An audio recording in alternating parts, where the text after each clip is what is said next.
The reason you were rejected may not be as clear-cut as you imagine. The process in which decisions are made are deeply subconscious and automatic. The cause for all decisions stems from a scale system in which an opposing choice is collapsed. And if you just so happen to be in that realm where the decision was collapsed, you feel like you became non-existent and it feels awful. Because whatever it is that you were aiming for or identifying with, that thing wants to exist. And then for something else to challenge its very existence feels awful. And so, of course, rejection is not what you wanted. You, and also her, are the prisoner and the wardens of your own minds. You are a prisoner and warden to the decision mechanism. And there are dozens and dozens, if not hundreds of thousands of factors contributing to the scales of the system. But just because there are more weights stacked on one scale over another doesn't necessarily mean that one scale is going to be chosen over the other, because people still make irrational and self-deprecating choices, i.e. craving snacks and binge eating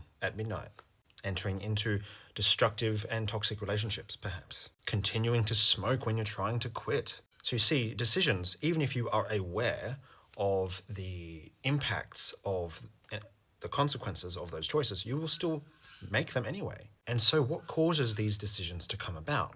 Strangely enough, it's the automation of the decision mechanism itself in which you are enslaved to, but it's also your own conscious entity has the power to decide where it attaches its identity, because you are a conscious entity. You are experiencing consciousness through a human vessel, through a complex neurological system known as the brain and the nervous system. And when you are presented with a decision, right, you are essentially consciousness confronting your own free will. You could have two choices that are absolutely identical, and the reason you would choose one over the other isn't a preference for one choice over the other necessarily. It is the brain's or your necessity to relieve tension and to settle for an equilibrium of self-coherency. Now that might sound like a lot of mumbo-jumbo that I've just spat at you right there, but here is the thing. The source of all decisions stems from a mechanism that scales a bunch of factors, but still may choose one over the other. The biggest contributor to which side of the scale gets decided on is essentially self-preservation of an attached identity. And so what this means is, if you were rejected, let's say by a lass whom you cherish dearly, you might be like the best option available to her, logically speaking, objectively. No one else compares to you. Even if you are a rich guy, even if you are very handsome, she still might not choose you. And it might not necessarily have anything to do with you. Rather, it has more to do with her own identity, wherever that may be attached.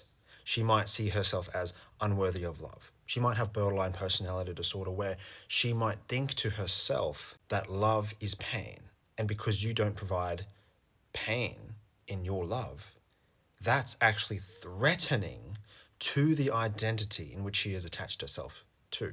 And so when she rejects you, an objectively better option, she does so to collapse a threat to the identity. She does this in order to collapse an existential threat to the identity, to the narrative.